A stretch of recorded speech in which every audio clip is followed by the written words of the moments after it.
what do you take pride in that, sort of being like a melting pot of two different cultures, ethnicities, things such as that? And why do you take pride in that? And then you gotta bring people over here and take them to northern Kentucky, man. People are thinking like the Upper West Side of Manhattan. I'm like, hey man, I'm gonna take you to Covington. Yeah, let me take them to Skyline Chili as their first meal. They're gonna be depressed compared to Arab food. Yeah. Have any of you experienced any microaggressions after you've revealed your racial identity? I know you said you came from two very conservative families. How does that manifest when it comes to your mom, visiting your dad's side, or your dad visiting your mom's side? What does that look like?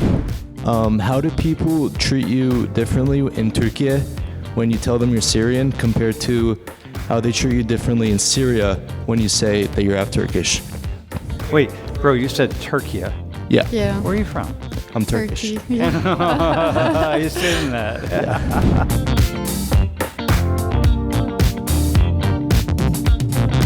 I would say that you guys are kind of like a sort of something new, sort of like a mixture of cultures. So like really like an American melting pot. What do you take pride in that, sort of being like a melting pot of two different cultures, ethnicities, things such as that? And why do you take pride in that? And how has that come to sort of shape your personality? I have more perspective and understanding of different cultures because I didn't experience one particular culture. I grew up in various cultures, so I think it gave me a lot of perspective and understanding for other people. And that's it's just cool. like how you were saying, where it's like you kind of blend in and people you see people's opinions because they don't know where you're from. And so you see what their opinions are and you're like, oh, well, I'm actually Arab as well. Code switching? Yeah. Is a thing for you? Yeah, 100%. Yeah. Can you explain what code switching is for anyone who doesn't know? We all do. Everyone does it. We all part of it. Yeah. I mean, just like he was saying, even little things is when I'm back home, I speak English with a more of an Arabic accent. And and then when I'm back here, it's more Americanized, and I enunciate my words more, and I talk a little bit slower. Like she said, perspective. My mom, growing up, she taught me about history, obviously, what our ancestors went through. And it's kind of if we could get through that, you can get through anything. So it's very empowering, I'd say. And I take pride in that way. Yeah, it is very empowering. It's also really empowering to be just to be in your own category. You don't have to be. We don't have to be in. But we put people in categories because we do. That's what human beings do, and it's fine. That's what we do in the world of sociology. I couldn't teach this class if I wasn't putting you in different categories, because that's the nature of it. We're interested in all the.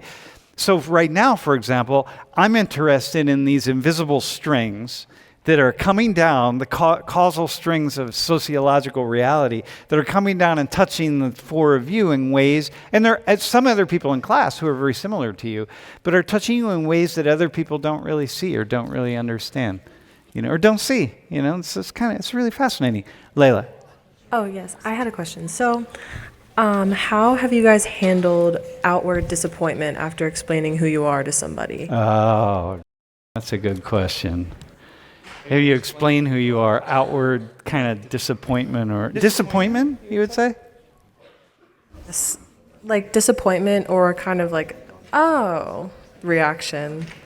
I mean, it's not really first person. I remember one night with a couple of friends, I was on Omegle, and they're wait, what say that? Omegle is a website that you're with total strangers, just with other, right? And he was like, oh, you look different where you're from, all right? And I'm like, oh, I told him what I am.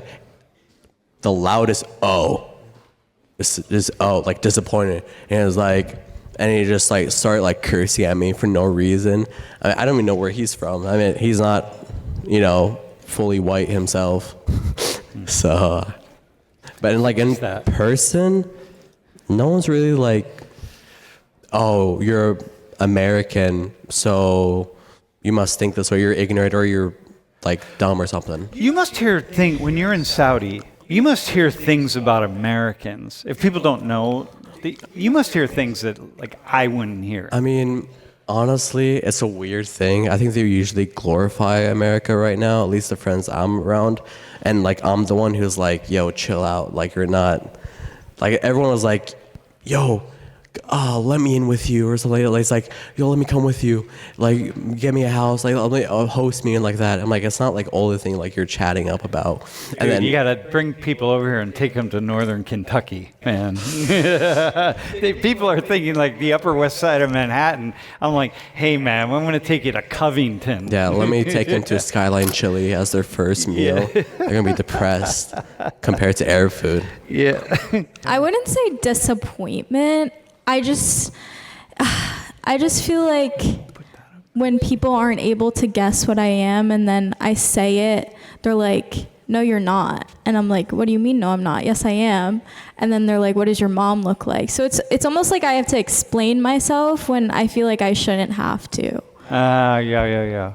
What does black and white mean in the U.S.? What does that even mean? It means a lot. Bro, I'm going to ask the white guy.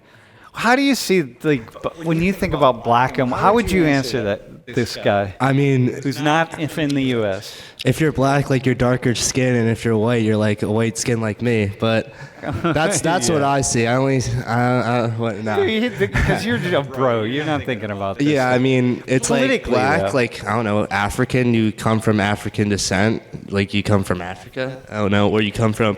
Yeah, I got you. Okay. Like, but but if hang you're on, if you're hang on. white, like, I'm going to answer the guy's question. all right. It's highly politicized, and we're just still wrestling with it. We just haven't. We're just still wrestling with it. But maybe we're making an immense amount of we're making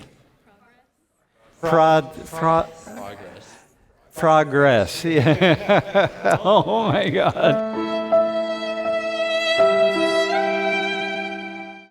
But listen, but this person, Americans are so weird. I know my family moved, and where we lived in 1227.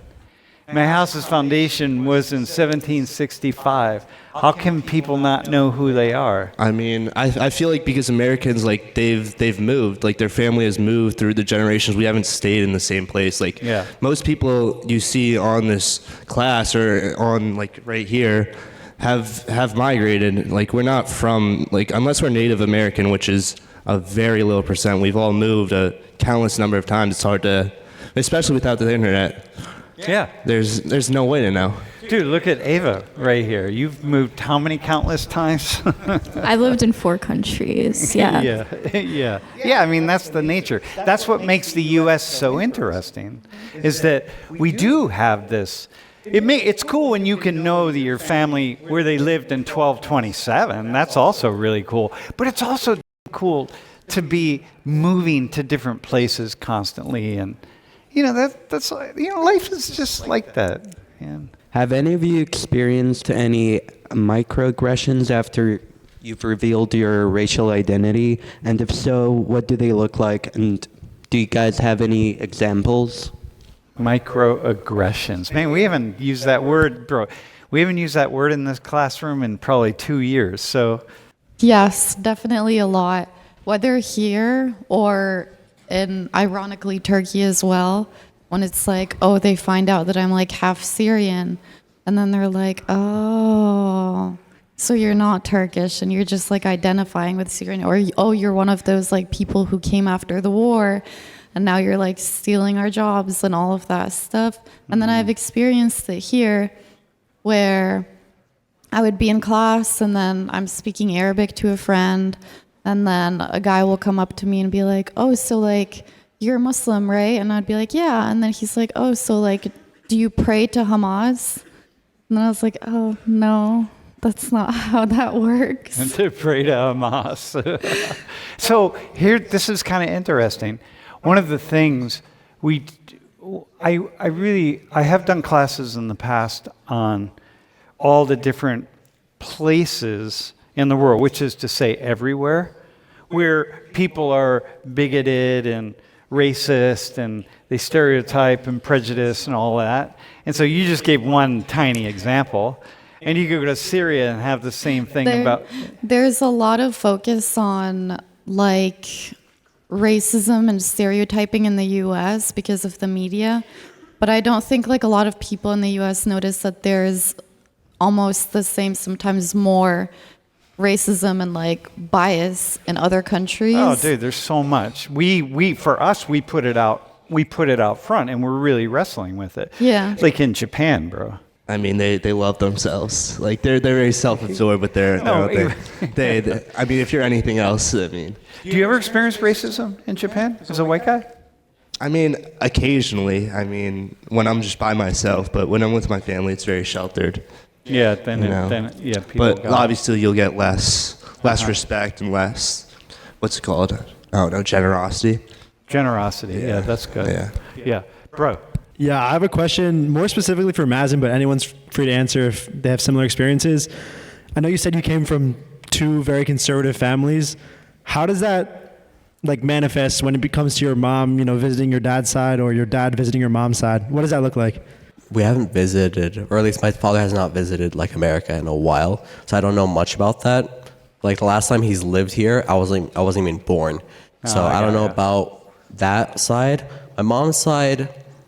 Or my mom visiting my dad's side, they seem very like it seemed like they'd like with open arms. Thing is like I'm like the youngest by a lot, so I like no idea how it happened or whatever. Was born like my oldest brother is 40 years old, so it's like I don't know like how it was in the beginning, but now it's like it seems all chill. And they all love her. She has her own like Arab name now. Does she cover? My mom in Saudi she does just like a headscarf. Just a headscarf. And then here it depends on what state she's in. Yeah. And when you don't cover, you probably never cover because you wouldn't cover in Turkey and you wouldn't cover in Syria. Have you been back to Syria? Yeah, I have. I haven't been recently after like the collapse. But I have been, the last time I was there was 2020 or really? 2021, I believe. Oh, yeah, okay. Yeah. Okay. Yeah, I have a question for Sarah. How do people treat you differently in Turkey when you tell them you're Syrian compared to how they treat you differently in Syria when you say that you're half Turkish? Wait, bro, you said Turkey. Yeah. Yeah. Where are you from? I'm Turkish. Turkey. Yeah. You're saying that. Yeah. Wait, did you know he was Turkish? Yeah. In Syria, I think, well, from what I remember from when I was younger, it would be like, oh, that's so cool. Like, what's that like? And things like that. But in Turkey, especially after the war, it was very different. And I remember, I would go as far as to say, like, at least in the little city where we lived, because we live on, like, a small village in Turkey, I would say we've experienced a lot more racism than we have in the U.S. because of the war. Yeah, a lot more just prejudice. Yeah. There was, like, I remember multiple times my mom, because she wears the hijab and she wears it, there's like a certain way where you wear it in Turkey a certain way, in Syria a certain way. And my mom just grew up wrapping it like the Syrian way. Yeah. And so people will be like, oh, that's like the Syrian lady. And she's like experienced a lot of like harassment and a lot of racism and sometimes even violence. You know, listen, I really want to emphasize this. One of the things that is really important to understand is that the struggle to engage with other people, the struggle to accept other people, to understand other people, it's universal. It's been part of the human experience forever and ever. And so I think it's really important that we understand, not to just justify the stuff that we experience personally, but to understand that things happen around the world, man. And a lot of times, because we're in the U.S., we can bash our own country more than the world. But I have something to say about you asking if we get like microaggressions. Firsthand, the only one that I really get is you look better with straight hair. But I've seen it around. For example, on TikTok, there's this girl here getting interviewed, and I forget the question, but her answer was, yeah, after 1 a.m., the den gets really ghetto. And if you know what the den looks like at 1 a.m., it's just all black people. So she's just referring to black people being there as ghetto and not that it's actually ghetto. So that's one that I saw. And then I feel like white people, since I'm mixed, they feel like they can get away with a lot more. Yeah. I can imagine that. I can imagine that. Yeah.